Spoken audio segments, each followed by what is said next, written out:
Good morning, Steve Suarez, North Fork Country Club head golf professional. I want to speak to everybody this morning about the concerns we're hearing from membership regarding the current state of our rough.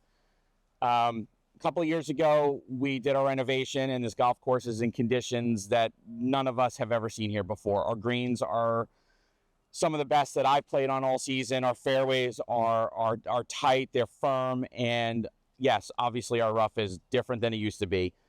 In the past, we saw a lot of situations where we'd find a lot of hard pan, a lot of bare spots in our rough, very thin. The rough after the renovation it's longer than it's been, but it's a lot thicker. It's a lot more dense than it's been. The height of our rough is kind of at an industry standard where we kind of cut it at about 2.5 inches. And the tendency now for us, the way this grass is and the thickness of it, the ball tends to want to sit down in it a little bit more.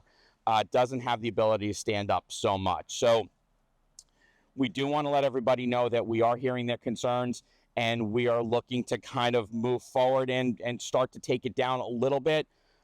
Some of the big concerns and things that everybody needs to understand too is a good, healthy, thick, specific length of rough height is kind of a necessity for multiple reasons. It's important for weed control and crabgrass management, and also especially for car traffic. With the amount of car traffic that we do have here, a good, healthy, longer rough will definitely help maintain that rough through the season, especially through the hot summer months. Anything shorter, it starts to kind of die out with all that car traffic in the heat. So speaking to grounds, we are going to start to take that down a little bit and a little bit more manageable. I think we're still going to start to see the ball kind of, sit down there still. So with that, I would love to kind of give everybody a little tutorial of how to approach some of these situations when on the golf course, and how to assess your lie and better ways to play it so we don't start racking up big numbers on the scorecard. So it help you manage your way around the golf course and hopefully make some better decisions to hopefully keep your scores down. One of the first things you do when you miss the fairway and end up in the rough is really start to assess your lie a little bit. We've got a few different situations here that I kind of want to go over, and maybe some better ideas, some better course management of how to approach these to kind of give you better results for kind of where you're going to hit your next shot from. So the first thing we look at, we kind of got lucky here, and the ball's kind of sitting up. We see a lot of golf ball. There's not a lot of grass behind that ball where I can kind of get a lot of club face on that ball. So for a shot of about 200 yards or so, tendency is a lot of players want to grab the longer club in their bag, like a fairway would, to be able to hit that shot. Not a bad option. I could see a lot of that golf ball and a good opportunity for me to make a good pass through it.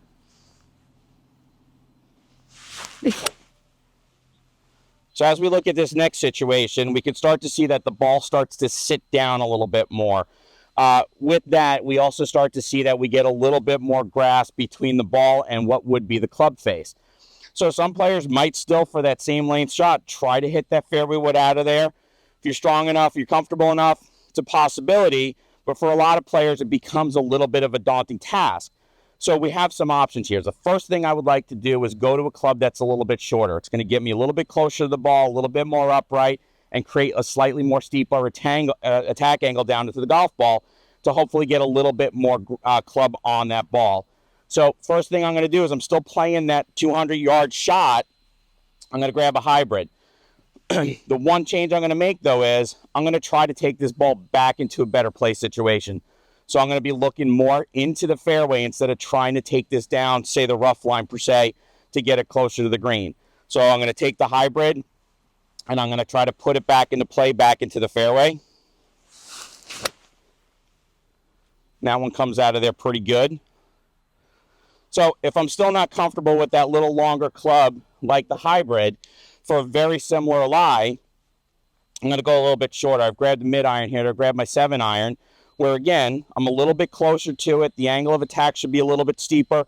I should have a slightly easier chance of getting that ball out of that situation.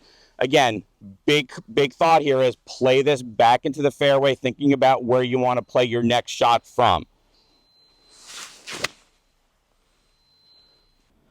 So now we come to the worst case scenario. We start to look at these two golf balls.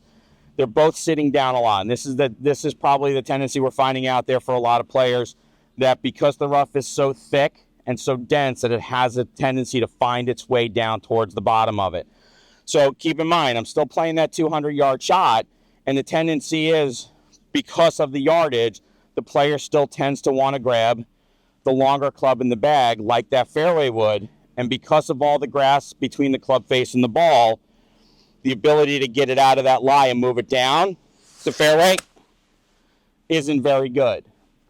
And then the tendencies are, I'm going to leave myself in a very similar situation for the next shot. A better option is to take our medicine, grab a club that's got a lot more loft, a lot shorter club, very much like a wedge. Position yourself back out towards the fairway.